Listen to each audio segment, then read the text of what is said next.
మొదటి టిప్, ఇలా ఒక చిన్న బౌల్ని తీసుకొని 2 కర్పూర బిళ్ళలను ఇలా స్మాష్ చేసుకోవాలి. దీంట్లోకి కొద్దిగా మాత్రమే షాంపూను యాడ్ చేయాలండి. మనం తీసుకున్న దాన్ని బట్టి కొన్ని వాటర్ని యాడ్ చేస్తూ ఇలా మిక్స్ చేసుకోవాలి.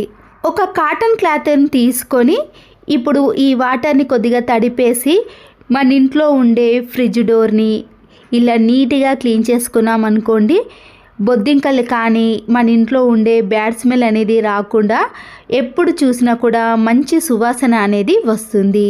మళ్ళీ ఈ వాటర్లో క్లాత్ను ముంచేసి నైట్ పూట కిచెన్లో బల్లులు కానీ బొద్దింకలు ఎక్కువగా చేరుతూ ఉంటాయి కదండి. ఇలా మనము కిచెన్లో పని అంతా అయిపోయిన తర్వాత ఈ వాటర్తో కిచెన్ ఫ్లోర్ని కానీ గ్యాస్ స్టవ్ని క్లీన్ చేసుకున్నాం అనుకోండి, బొద్దింకలు కానీ బల్లులు అనేవి దరి చేరకుండా ఉంటాయి.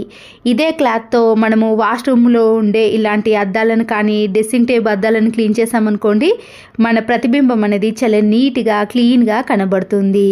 ప్రతిరోజు మనము ఇలాంటి డైనింగ్ టేబుల్ పైన కానీ చిన్న టేబుల్స్ పైన తినేటప్పుడు ఇలా మరకలు ఎక్కువగా ఉన్నప్పుడు, ఈగలు వాలినప్పుడు ఈ క్లాత్తో క్లీన్ చేసామనుకోండి నీట్గా ఉంటుంది. ఎలాంటి ఈగలు కానీ దోమలు కానీ రావు. మరొక యూస్ఫుల్ టిప్, ఇలాంటి ప్యాకెట్స్లో కానీ మనము అగరబత్తులను వాడినప్పుడు స్మెల్ అనేది ఎక్కువగా రాకుండా ఉంటుందండి. ఎక్కువగా స్మెల్ రానప్పుడు మాత్రమే ఈ టిప్ని యూస్ చేయాలి. జవ్వాజు పౌడర్ అనేది మనకి కిరాణం స్టోర్లో అవైలబుల్గా ఉంటుందండి. దాని పొడిని మనము కొంచెం ఈ అగరబత్తుల పైన ఇలా బాగా రుద్దేశామనుకోండి, ఆ పొడి అనేది మంచి సువాసన అనేది వస్తుంటుంది. మనము ఇలా అగరబత్తుల వాసన మనము దేవుని గదిలో కానీ ఇంట్లో ఎప్పుడైనా మంచి సువాసన కోసం వెలిగించుకోవాలి అంటే ఇలా జవాదు పౌడర్ని వేసి వెలిగించుకోండి. అగరబత్తులు ఎక్కువసేపు వెలగటమే కాకుండా మంచి సువాసన అనేది వస్తుంది. ఫంక్షన్స్కి కానీ పండగలకి ఇంట్లోకి ఎప్పుడైనా షుగర్ని ఎక్కువ కేజీలు తెచ్చుకున్నప్పుడు నల్ల చీమలు కానీ ఎర్ర చీమలు అనేవి పడుతూ ఉంటాయండి. ఏ బాక్స్లో అయితే స్టోర్ చేసుకున్నామో ఆ బాక్స్ క్యాప్ని పెట్టేసిన తర్వాత వైట్ వెనిగర్ ఉంటుంది కదండి, ఇలా క్యాప్ పైన కొద్దిగా వేసి ఏదైనా క్లాత్తో కానీ టిష్యూ పేపర్తో ఈ వెనిగర్ని బాక్స్ మొత్తానికి కూడా ఇలా రుద్దేసేయాలి. ఈ ఘాటైన స్మెల్కి చీమలే కాదండి బొద్దింకలు కూడా దరిచేరకుండా ఉంటాయి. ప్రెషర్ కుక్కర్లో పప్పును ఇలా ఉడికించుకునే ముందు నానబెట్టుకోవాల్సిన అవసరం లేకుండానే ఇలా ప్రెషర్ కుక్కర్లో 2-3 సార్లు పప్పుని కడిగి వేసుకోవాలి. నేను ఇక్కడ గోంగూర పప్పును చేస్తున్నాను కాబట్టి దీంట్లోనే ఇలా గోంగూరను, పచ్చిమిర్చి, ఆనియన్స్ని అన్నీ వేసినాక ఇలా కొన్ని వాటర్ని కూడా వేసుకోవాలి. దీంట్లోకి పసుపును 1 టీ స్పూన్ వరకు సాల్ట్ను కూడా వేసుకోండి. ఇప్పుడు మనము ఆయిల్ని ఇలా కొద్దిగా వేయటం వలన పప్పు నానబెట్టుకోకుండానే ఇలా ప్రెషర్ కుక్కర్లో పప్పు అనేది చాలా మెత్తగా ఉడికిపోతుంది. ప్రెషర్ కుక్కర్లో మనము ఏది ఉడికించుకున్నా కానీ విజిల్ వచ్చేటప్పుడు ప్రెషర్ కుక్కర్ యొక్క మూత పైన అంతా కూడా పడుతుంది కదండి. అలా పడకుండా ఉండాలంటే ఇలా మనము గ్యాస్ కట్ని తీసేసి గ్యాస్ కట్ వేసిన లోపల అలాగే ప్రెషర్ కుక్కర్ యొక్క మూతకు ఇలా వీడియోలో చూపించిన మాదిరిగా ఆయిల్ని కొద్దిగా అప్లై చేయండి. అలాగే గ్యాస్ కట్ చుట్టూ కూడా ఆయిల్ని అప్లై చేసిన తర్వాత ప్రెషర్ కుక్కర్లో మనము ఉడికించుకున్న దానికి పై వైపున ఎక్కడి వరకైతే ఇలా ఖాళీగా ఉందో అక్కడ కొద్దిగా ఆయిల్ని అప్లై చేయటం వలన మనము ఉడికించుకునేవి అనేవి ప్రెషర్ కుక్కర్ యొక్క మూత పై భాగానికి రాకుండా ఉంటాయి. ఇప్పుడు ప్రెషర్ కుక్కర్ని ఇలా స్టవ్ పైన పెట్టేసి హై ఫ్లేమ్లో పెట్టినా సరేనండి. చూసారు కదండి, విజిల్స్ వచ్చినా కూడా ఒక్క చుక్క కూడా ఇలా మూత పైభాగానికి రాకుండా ఉంటుంది. విజిల్ అంతా వెళ్ళిపోయిన తర్వాత పప్పు ఎలా ఉడికిందో చూడండి.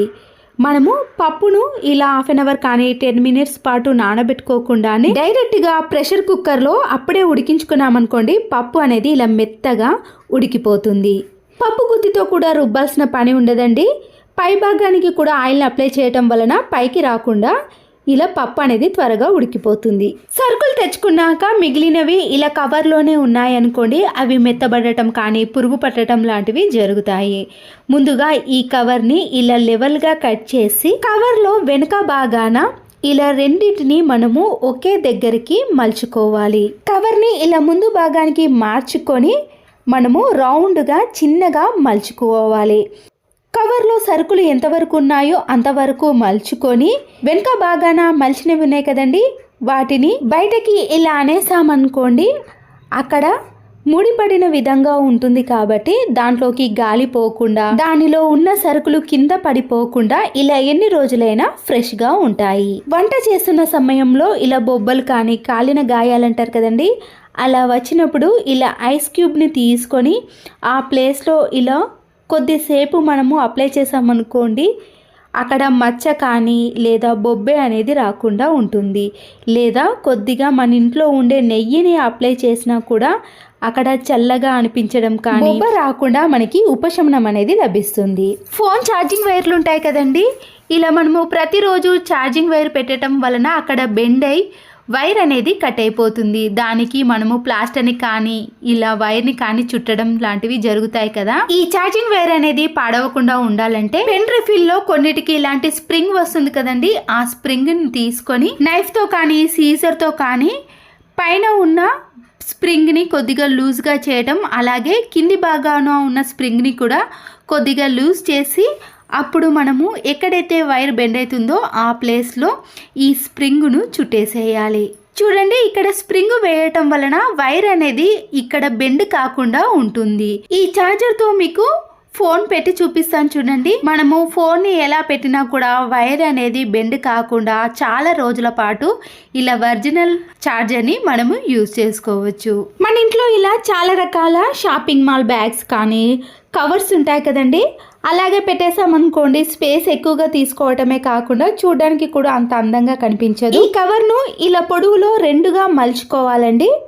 ఇలా సమానంగా మలుచుకున్నాక కింది వైపు నుంచి ఇలా సమోసా షేప్ ఆకారంలో చివరి వరకు మలుచుకొని రావాలి.